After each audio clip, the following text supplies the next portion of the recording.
అంటున్నారు. అదేమన్నా పాకిస్తాన్‌లో ఉందా? వేరే దేశంలో ఉన్నదా? ఏమన్నా వీసాలు తీసుకోవాలా? పక్కనున్న ప్రాంతానికి వెళ్ళడానికి కూడా విపరీతమైన ఆటంకాలు కలిగిస్తున్నారట. ఆయన బయటికొస్తే మీ అందరికీ వణుకు పుడుతున్నదట. అబ్బో!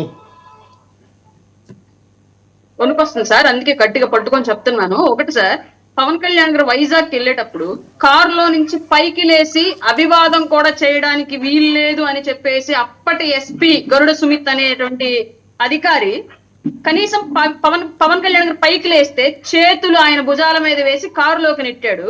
ఇది ఏ చట్టంలో ఉంది సార్? ఏ విఐపి రోడ్డు ద్వారా ప్రయాణం జరిగేటప్పుడు పైకి రావడానికి కూడా వీల్లేదు, జనాలకు అభివాదం చేయడానికి కూడా వీల్లేదని చెప్పేసి ఒక అధికారి కారులోకి నెట్టేటువంటి ఆంక్ష ఏ చట్టంలో ఉంది?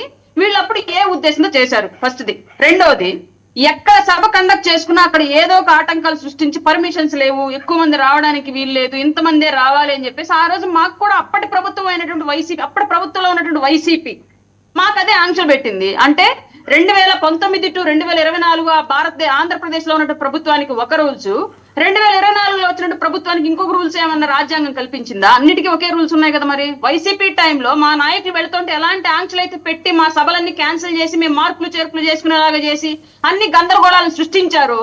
ఇవాళ అదే ఆంక్షలు ఇప్పుడున్నటువంటి ప్రతిపక్షానికి కూడా, ఇప్పుడున్నటువంటి ఈ వైసీపీ నాయకులకు కూడా చట్టం వర్తింపజేస్తుంది. దాంట్లో తప్పేంటి నాకు అర్థం కాలేదు. ఒక 10 అడుగులు నేరో రోడ్డు ఉంది. ఆ 10 అడుగుల నేరో రోడ్ లో మీరు గుంపులు వేలాది మందిగా వెళితే తొక్కిసలాట జరిగి మనుషులు చచ్చిపోతారు. ఇప్పటికీ దేశవ్యాప్తంగా చాలా సందర్భాల్లో చాలా సంఘటనలు అలా జరుగున్నాయి. కాబట్టి ఆంధ్రప్రదేశ్ లో కూడా, అది కూడా పల్నాడు జిల్లాలో అక్కడ జరిగితే శాంతి భద్రతలకు వివాదం కలిగించేటువంటి పరిస్థితి ఉంది. ఆల్రెడీ రాజకీయ కక్షలు తారాస్థాయిలో ఉన్నాయి. కాబట్టి మీరు అంతమందిని తీసుకొని ఇక్కడికి రావద్దు. ఆ 10 అడుగుల రోడ్లో కూడా మీరు వెళ్ళటం మీకు కూడా క్షేమం కాదు. పైగా విగ్రహావిష్కరణ జరిగేటువంటి 3 పక్కల కూడా మొత్తం పొలాలు ఉన్నాయి. ఎటు నుంచి ఎవడొచ్చి మిమ్మల్ని ఏం చేస్తాడో మేము సరైనటువంటి రక్షణ ఆ ప్రాంతంలో ఇవ్వలేం. కాబట్టి మీరు ఇంకొక సైడ్ సేఫ్టీగా ఉన్నటువంటి ఓపెన్ ప్లేస్ లో మీ మాస్ గ్యాదరింగ్ పెట్టుకోండి. ఆ విగ్రహావిష్కరణకి కేవలం మీ కారు, అలాగే మీ వెనకాల ఇంకొక 4 కార్లు, మా ముందు ఒక పోలీస్ కారు, ఇంతవరకు అలాగే 100 మంది జనాన్ని తీసుకొని వెళ్ళి జాగ్రత్తగా విగ్రహావిష్కరణ చేసుకొని వచ్చి మీ మాస్ గ్యాదరింగ్ ఏదైనా ఉంటే ఇంకొక ప్లేస్ లో పెట్టుకోండి అని చెప్పేసి ఒక ఎస్పీ గౌరవప్రదంగా ప్రెస్ మీట్ పెట్టి మరి రిప్లై ఇచ్చాడు. ఇంతకన్నా ఏం కావాలి వీళ్ళకి?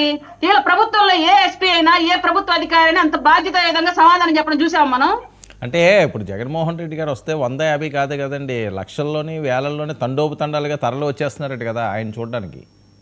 అవును, ఇప్పుడు లక్షల్లో తండాలుగా వచ్చా నేరో రోడ్ లో 10 అడుగుల రోడ్ లో ఇరికించేసి ఎవరిని చంపుదామని ఆ వైసీపీలో కార్యకర్తలు కూడా సామాన్యులేగా వస్తుంది. వాళ్ళ పార్టీలకు డబ్బులు ఇచ్చి తెస్తారో నిజంగానే వస్తారో మనకు తెలియదు. అది వాళ్ళ వ్యక్తిగత విషయం, మనకు సంబంధం లేదు. ఎందుకంటే సిద్ధం సభలకి విజయవాడలో లేదని మా మేదరమెట్ల సభ జరిగితే రాప్తాడు, అవనిగడ్డ, జమ్మలమడుగు నుంచి కూడా బస్సులు వచ్చినాయి. కాబట్టి సరే నిజంగానే అభిమానులే వచ్చారో బస్సులు ఇచ్చి తరలించారో మాకు సంబంధం లేదు. మేము ఆ విషయం ఇప్పుడు ప్రస్తావించాలనుకోవట్లా. కానీ వచ్చే వాళ్ళు అతి సామాన్యులు వస్తారు. వీళ్ళ రాజకీయ హడావుడులకి వాళ్ళు తొక్కిసలాడి జరిగి ఎందుకు చనిపోవాలి, ఎందుకు ఇబ్బందులు పడాలి? నిన్న పొద్దులొచ్చిన కార్యక్రమం ఏంటి? పరామర్శ అంటే గతంలో ఎప్పుడైనా సరే పవన్ కళ్యాణ్ గారు కానివ్వండి, చంద్రబాబు నాయుడు గారు కానివ్వండి, లోకేష్ గారు కానివ్వండి, పరామర్శ అనే కార్యక్రమం పెట్టుకుంటూ ఎంత పొలైట్ గా, ఎంత మనసులో దుఃఖము బాధ ఆ బాధితుల పట్ల ప్రదర్శిస్తూ వెళ్లి ఆ కార్యక్రమాలు చేసుకుని వచ్చారు.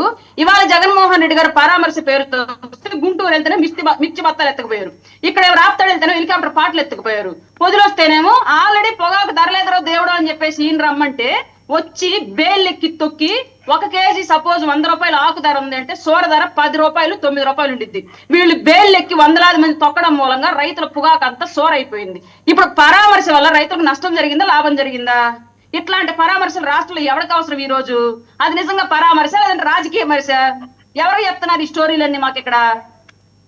సురేష్, ఇది పరిస్థితి. సత్తెనపల్లి ఉందా లేదా? ఉందండి సార్, ఇదే నేను చెప్పింది. ఏది కూడా విమర్శ కాడ చర్చ జరగాల. ఇప్పుడు విమర్శ